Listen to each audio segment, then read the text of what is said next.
Welcome in, everybody. Ready for another deep dive? Absolutely, let's do it. And this one's actually been requested a ton. Time management and prioritization. Yeah. I think we can all relate to feeling like we're not quite on top of things, right? Yeah, for sure. And it's funny because it's one of those things that no matter how much you learn or how many systems you try, it's always a bit of a work in progress. Totally. I've got a whole stack of books here. We've got classics, we've got newer stuff. It's like a whole time management library going on. It's fascinating how much is out there and everybody's got their own take on it.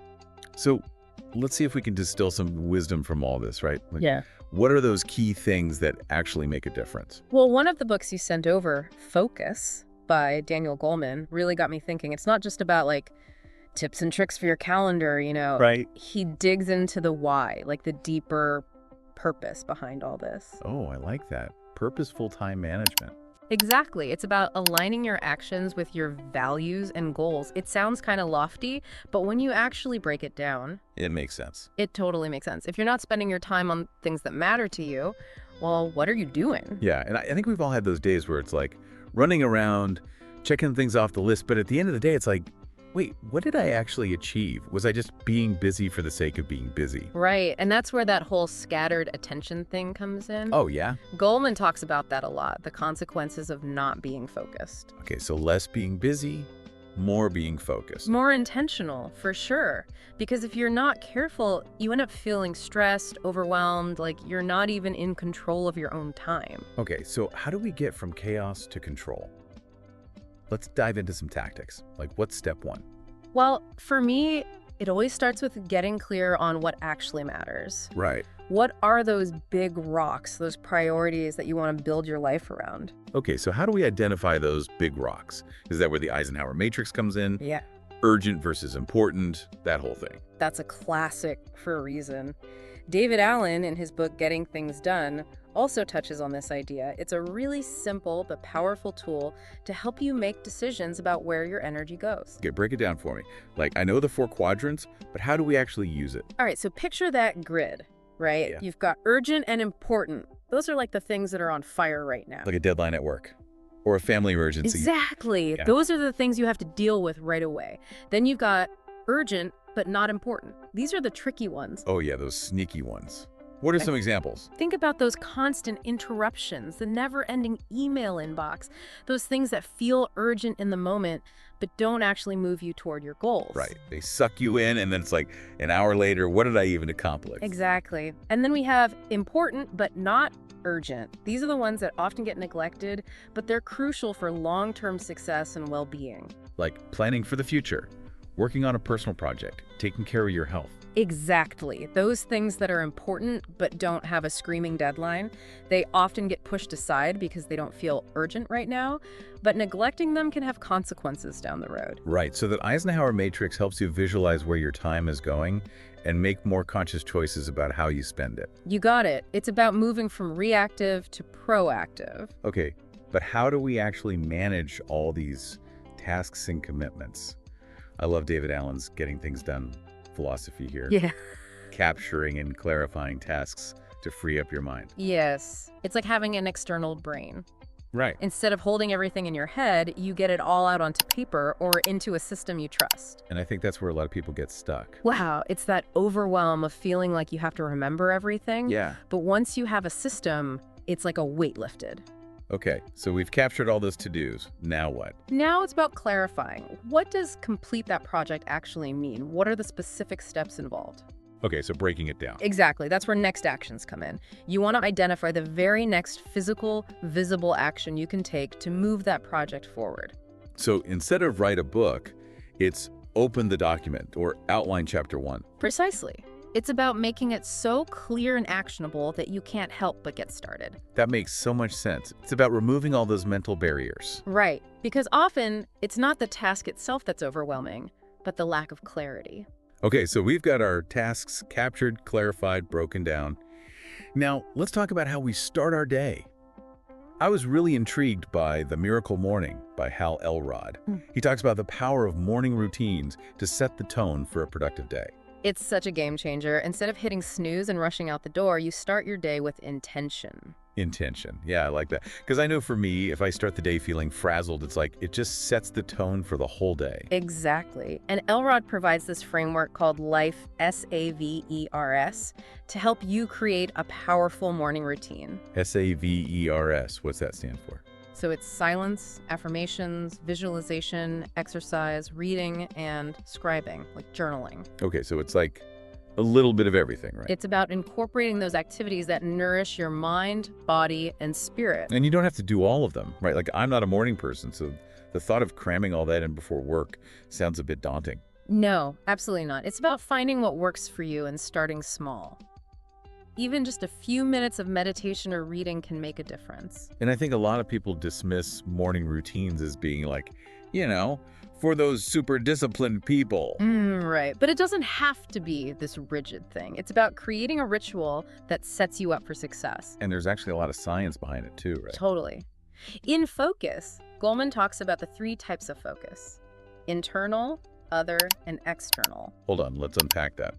3 types of focus. What are those? So internal focus is all about being aware of your own thoughts, feelings, and sensations.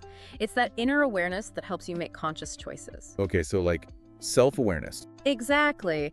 And activities like meditation or journaling can really boost this internal focus. Got it. So then what's other focus? Other focus is about being present and attuned to others, empathy, active listening, building strong connections. And this is where it gets interesting because Goleman suggests that strong internal focus is actually essential for developing strong other focus. Oh, that's interesting. So to be truly present for others, we need to be connected to ourselves first. Precisely. If you're constantly distracted and scattered, you can't fully show up for the people in your life. Okay, that makes sense. Now, what about external focus? External focus is about paying attention to the world around you, the systems and structures that impact your life. It's about understanding the bigger picture and making decisions that consider the long-term consequences. So if I'm getting this right, all 3 types of focus are important for effective time management and prioritization. Internal focus helps us understand our values and goals. Other focus helps us build strong relationships. And external focus helps us see the big picture and make smart decisions. You nailed it. And being able to shift between these different types of focus is key, depending on the situation. So practices like the Miracle Morning can help cultivate and strengthen all 3. Absolutely. It's about creating that foundation for a focused and fulfilling life. Okay, so we've talked about the Eisenhower matrix, getting things done, and the Miracle Morning. We've covered how to categorize tasks, get them out of our heads, and start our day strong. But what about when you're feeling pulled in a million directions? How do we laser focus on what really matters? That's where The One Thing by Gary Keller comes in, right? Yes. The One Thing is about finding that single most important task, the one that will make everything else easier or unnecessary. It's about ditching the distractions and going all in on what truly moves the needle. I love how Keller describes the idea of domino effects. Like, completing that one thing can trigger a chain reaction of success in other areas. It's so true. It's like finding that first domino that sets everything else in motion. And it's such a powerful concept because it forces you to think strategically about your priorities. Right. It's not just about getting things done. It's about getting the right things done. Okay, but how do you actually figure out what that one thing is? Like, there are always so many demands on our time. It takes some soul searching for sure. Keller suggests asking yourself some key questions like, what's the one thing I can do such that by doing it, everything else will be easier or unnecessary? Whoa, that's a powerful question. I'm gonna have to sit with that one. It's a great prompt to get you thinking about those high-impact activities that can truly make a difference. Okay, so we've got the big picture stuff figured out, but what about all those smaller tasks and habits that make up our day-to-day lives? That's where Atomic Habits by James Clear comes in. It perfectly complements the time management conversation. Right, because we can have these grand plans, but if we're not consistent with our daily actions, it all falls apart. Exactly. Atomic Habits is all about making small, consistent changes that lead to big results over time. It's not about some crazy overhaul. It's about those tiny tweaks that compound over time. You got it. Like, instead of trying to meditate for 30 minutes every day, what if you started with just 1 minute? 1 minute? That seems doable. Exactly. And Clear offers so many great strategies for building good habits, like habit stacking, where you attach a new habit to an existing one. I love habit stacking. It's like Mm. I finally started flossing regularly by making it part of my toothbrushing routine. There you go. You're setting yourself up for success. And he also talks about environment design, right? Like making it easier to do the right thing and harder to do the wrong thing. Exactly. It's about being proactive and setting up your environment to support your goals. Okay, so we've gone from classic techniques like the Eisenhower matrix to the power of tiny habits. Now, I'm really curious to dig into the science behind all of this. Like, how does our brain actually work when it comes to focus and productivity? Oh, that's where it gets really interesting. Atomic habits and focus both go deep on this. It's like a constant battle in our brains between focus and distraction. So, are we doomed? Are our brains just wired to be distracted? No, not at all.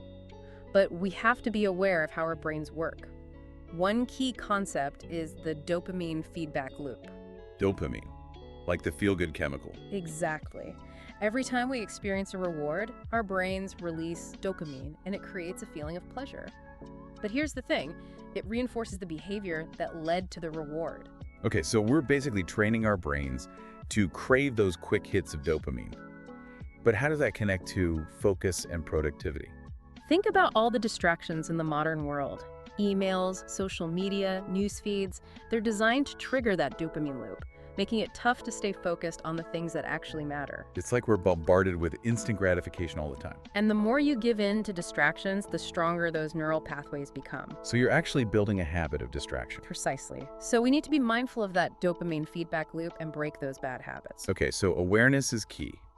What else can we do to strengthen our focus?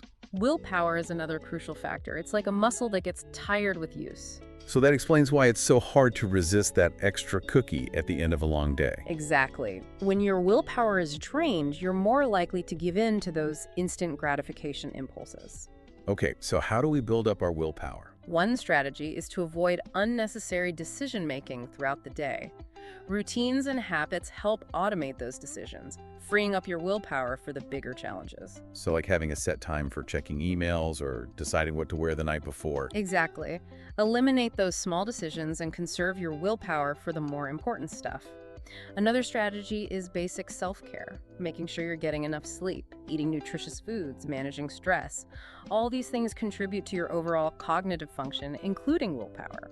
Okay, so we've got the dopamine feedback loop, willpower. What about the impact of technology on our attention spans? It feels like it's harder than ever to stay focused with all the digital distractions. You're absolutely right. Technology has created this hyper-stimulating environment. We're constantly bombarded with information, and it impacts our ability to focus and think deeply. It's like our brains are being rewired, so what can we do? Awareness is key. Notice how you feel after spending time scrolling through social media or watching videos online. Do you feel energized and focused, or drained and scattered? I definitely get that brain fog feeling after too much screen time. Exactly. That's a sign that your attention has been fragmented. So setting boundaries with technology is crucial. Boundaries, okay, so like what? Specific times for checking email, turning off notifications. Precisely. Put your phone on airplane mode, use website blockers. It's about creating those intentional digital detox periods. So let our brains reset. Exactly. And during those detox periods, do activities that boost focus and attention. Read a book, spend time in nature, have those face-to-face conversations. It's about creating those pockets of stillness, right? Yes. And the more you cultivate that stillness, the better equipped you'll be to navigate the challenges of the modern world. Wow, we've covered so much ground already. It's clear that time management and prioritization aren't just about getting things done, but about understanding ourselves, our brains, and the world around us. Absolutely. It's about aligning your actions with your values, making conscious choices about where your energy goes, and building a life that's both productive and fulfilling. This has been such an insightful conversation, but for our listeners, we've only just scratched the surface. In part 2, we'll dive even deeper into specific strategies. We'll talk about how to actually implement these ideas and overcome those pesky challenges like procrastination and distractions. I can't wait. There's so much more to explore. So stay tuned for part 2, where we'll get even more tactical and practical with our time management journey. All right, welcome back to our deep dive. Last time we were really getting into like the nitty-gritty of how our brains work when it comes to focus and those distractions and all that. It's the science of it all. It's fascinating. Yeah. But now I'm kind of ready to like roll up my sleeves and talk about how we actually manage all those commitments and all this stuff we have swirling around. Totally. Because it's one thing to understand the concepts, but it's another to actually put them into practice. Right. Like we can have the best intentions in the world, but then life happens and our calendar just gets like hijacked by things we didn't even really want to do. It's so true. David Allen, in Getting Things Done, talks about this a lot. It's not just about capturing those commitments, but really clarifying what they mean. Like, what's the desired outcome and what's the next action step? Oh, that makes me think about those times I've said yes to something without really thinking it through, like a project at work or volunteering for something. And then I end up feeling so resentful and overwhelmed because I didn't honestly assess if I could handle it. It's a classic example of how unclear commitments lead to chaos. And Allen talks about the importance of completing agreements. Completing agreements. Sounds kind of formal. Yeah, it sounds a bit official, but it's basically about having those crucial conversations. Okay. With ourselves, with other people. Both. It's about getting clear on what you're truly willing to commit to and what you need to say no to.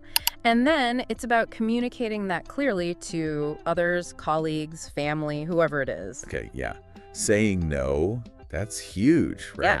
But oh my gosh, it's so hard. It is. Like, we don't want to disappoint people. We don't want to miss out on opportunities, all that. I'm realizing that saying no is like a massive part of effective time management. It really is. Because every time you say yes to something, you're saying no to something else. Oh, I've never thought about it that way. It's about prioritizing. And that's where those big rocks we were talking about earlier come in. Right. Those priorities. Exactly. If you're always saying yes to things that don't align with your big rocks, well, those big rocks are never going to get any attention. Okay, so how do we get better at saying no?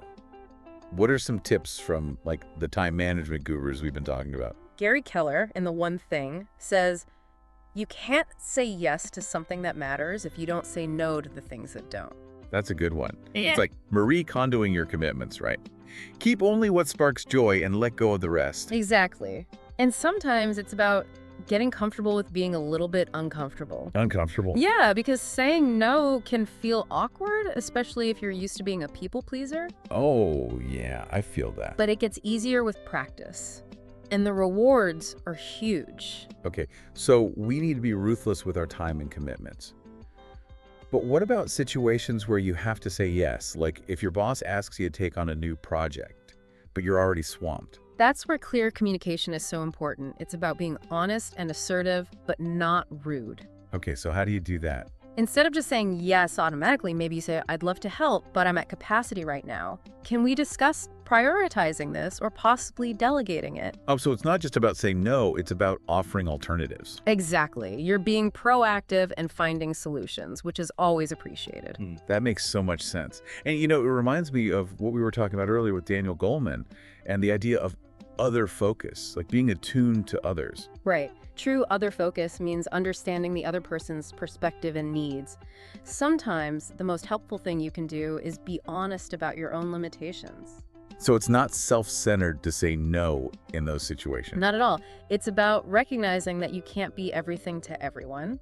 And sometimes the most supportive thing you can do is be upfront about what you can realistically handle. Okay, I'm seeing how all these pieces fit together now. We've got the Eisenhower matrix to categorize tasks, getting things done, to capture and clarify commitments. The one thing to laser focus those priorities, and atomic habits to build those small but powerful habits. And then, woven through it all, is Goleman's emphasis on focus, both on ourselves and on others. You've got it. It's like a toolkit for intentional living. It really is. And the key takeaway here is that effective time management isn't about some rigid set of rules. It's about understanding yourself, your values, and your goals. And then creating systems and strategies that support those things. Exactly. It's about figuring out what works for you and constantly adapting as you go. It's a journey, not a destination. Oh, I like that. It takes the pressure off having to be perfect at this whole time management thing. Right. And like any journey, there will be twists and turns, detours, and delays. The key is to keep moving forward, learning, and never giving up on creating a life that feels truly aligned and fulfilling. I love that. It's so encouraging and motivating. But let's get specific. What are some concrete steps people can take, like right now, to start mastering their time and actually achieving their goals? One of the most powerful things you can do is start tracking your time. just like you might track calories or spending. Just becoming more aware of how you actually spend your time can be so eye-opening. Okay, do I need to carry around a notebook and log everything I do all day? You could, but luckily there are some great time tracking apps these days that do the heavy lifting for you. They run in the background and just automatically track how much time you spend on different activities. Oh, that sounds way easier. I know I definitely underestimate how much time I waste on social media or email. Just having that data would be so helpful. Exactly. And once you have the data, you can start making those more conscious choices about how you spend your time. So if I realize I'm spending 3 hours a day on social media, that's a clear sign to set some boundaries. Precisely. Or if you see you're constantly getting sidetracked by email notifications, maybe you turn those off or designate specific times for checking your inbox. Okay, yeah. So we're using data to make these decisions and create systems that support our goals. This actually reminds me of what James Clear said in Atomic Habits about environment design. Yes, you can totally use those same principles to create a physical and digital environment that supports your time management goals. So if I know I'm easily distracted by social media, maybe I delete those apps from my phone or log out of those websites on my computer. Exactly. Or if you get sucked into your email inbox all the time, maybe you create a separate workspace where you don't even have access to email. It's about setting up those boundaries, both physical and digital. You got it. And the more intentional you are about creating those boundaries, the easier it is to stay focused and productive. Okay, we've talked about tracking time and designing our environment. What are some other strategies for staying on track? Creating a daily or weekly plan can be super helpful. It doesn't have to be anything fancy, just a simple list of what you want to accomplish and when. So like a schedule for my day or my week. Exactly. And the key here is to be realistic. Don't try to cram too much in. Make sure to include breaks and buffer time for those unexpected tasks that always seem to pop up. Right, because life rarely goes according to plan. Exactly. But having a plan, even if it's a loose one, helps you stay focused and make progress on those things that matter most. I'm seeing how all these pieces come together now. We're tracking our time, we're designing our environment, we're creating a plan, and all of it helps us be more intentional about how we spend our time. It's about moving from a place of reacting to everything to a place of proactivity. Instead of just letting the day happen to us, we're actually taking control and shaping it to fit our goals. Exactly. And that sense of control is so empowering. You can move through your day with purpose and intention instead of constantly putting out fires. I love that shift.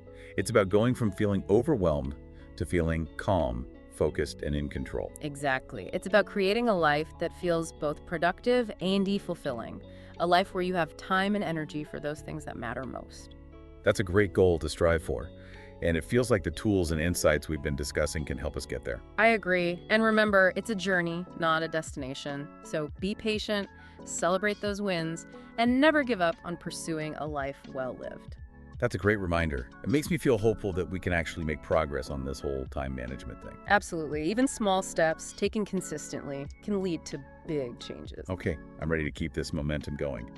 What other strategies do we have up our sleeve? Like, how do we tackle those pesky challenges like procrastination and distractions? Ah, yes, those sneaky saboteurs.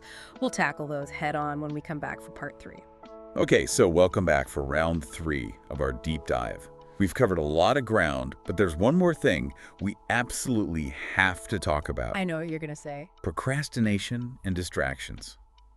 Those sneaky saboteurs. Yeah, the worst, right? Like you have all these great plans, but then... Yeah, then you end up suddenly reorganizing your sock drawer instead of tackling that important project. It's like they have a mind of their own. They really do. Yeah. So let's break this down. First, procrastination. What's the psychology behind it? Why do we do this to ourselves? Well, a lot of times it boils down to fear. Fear. Yeah. Fear of failure, fear of success even, fear of the unknown. We avoid starting because we're afraid of what might happen if we actually try. Fear of success. That's interesting. It's more common than you think. Maybe we're afraid of the changes success might bring, like the new responsibilities, the pressure to keep performing at a high level. Okay, yeah, I can see that. And sometimes it's just that the task itself feels so big and overwhelming that we don't even know where to begin. So we just avoid it altogether. Exactly. It's like that feeling of being paralyzed by the sheer size of the project. So how do we break free from this procrastination trap? What advice do our time management gurus have for us? Well, remember we were talking about David Allen and his concept of next actions from getting things done? Right, breaking those big scary tasks down into smaller, more manageable steps. That same principle applies to beating procrastination. Okay, so it's about shifting your focus from the overwhelming big picture to that one tiny step you can take right now. Exactly. And once you start taking action, even those small actions, it creates momentum, you build confidence, and it becomes easier to keep going. Okay, that's great in theory, but what about those times when you just can't muster the motivation to even start? Even a small step feels impossible. Oh, I've totally been there. That's when James Clear's concept of temptation bundling from Atomic Habits can be super helpful. Temptation bundling. What's that? So it's about linking something you want to do with something you need to do. Okay, give me an example. Let's say you love watching your favorite TV show, but you also know you need to work out more. You could bundle those two activities together by only allowing yourself to watch the show while you're on the treadmill or elliptical. Oh, I get it. Yeah. So you're basically tricking your brain into doing the thing you need to do by associating it with somebody enjoyable. Exactly. It's a clever way to overcome procrastination and build those positive habits. Okay, so we've got some weapons against procrastination. Now let's talk distractions. They're literally everywhere these days, especially in our hyper-connected world.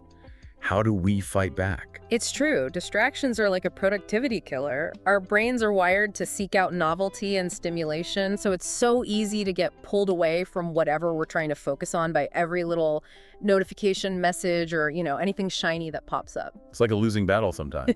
Daniel Goleman describes it perfectly in Focus. He says our attention is like a spotlight, and distractions are constantly trying to pull that spotlight away from where we're trying to focus. So how do we strengthen those attention muscles and resist the temptation to get sidetracked every 5 seconds? Well, creating a distraction-free environment is key, like we discussed earlier. Turning off notifications, putting your phone on airplane mode, using website blockers. You're basically building those digital fences to protect your attention. I like that, digital fences. Right, so you minimize those external triggers. But then there are the internal distractions too, all those thoughts that just pop into our heads, Oh, yeah, all the time. And that's where mindfulness comes in. It's about becoming more aware of your thoughts and feelings without judgment. When you notice your mind wandering, just gently guide it back to the task at hand. So not about suppressing those thoughts, but just acknowledging them and then refocusing. Exactly. And the more you practice this, the better you'll become at resisting those distractions and maintaining focus. Like building that mental discipline. Exactly. It's a skill you can develop over time. Okay, we're armed with strategies for dealing with procrastination and distractions. But what about staying motivated? Especially when the going gets tough. How do we keep that fire burning? Oh, that's so important. Both James Clear and Gary Keller have some great insights on this. Clear, in Atomic Habits, talks about celebrating those small wins. Like give ourselves a high five every time we accomplish something. Exactly. Every time you achieve a goal, no matter how small, your brain releases dopamine, which reinforces the behavior that led to that success. It's about giving ourselves those little pats on the back to keep the momentum going. Precisely. And in The One Thing, Keller reminds us to connect our daily actions to our long-term goals. When you have that clear sense of purpose, it's easier to stay motivated even when faced with challenges. It's about remembering the why behind what you're doing. Exactly. And another key is finding joy in the process itself. It's not just about reaching the destination, it's about enjoying the journey along the way. That's such a great reminder. It's about finding those moments of satisfaction and fulfillment even in the midst of challenges. Exactly. When you approach your work with a sense of playfulness and curiosity, it becomes less of a chore and more of an adventure. Oh, I love that. An adventure. Right. This has been such an incredible deep dive. We've explored so many powerful tools and strategies, from the Eisenhower matrix to temptation bundling, from the dopamine feedback loop to the importance of celebrating small wins. It feels like we've given our listeners a whole toolkit for intentional living. It really is a toolkit, and like any toolkit, some tools might work better for you than others. Right. So experiment. Figure out what works best for you, what resonates most with your personality and your goals. It's about finding what works for you. And remember, this is a journey, not a destination. Be patient with yourself experiment with different approaches, and never stop learning and growing, and most importantly, have fun along the way. Absolutely. Because at the end of the day, it's about creating a life you love, a life that's both productive and fulfilling. And on that note, thank you so much for joining us on this deep dive into time management and prioritization. We hope you found these insights helpful and inspiring. And we can't wait to explore more fascinating topics with you soon. Until then, stay focused and keep those to-do lists conquered.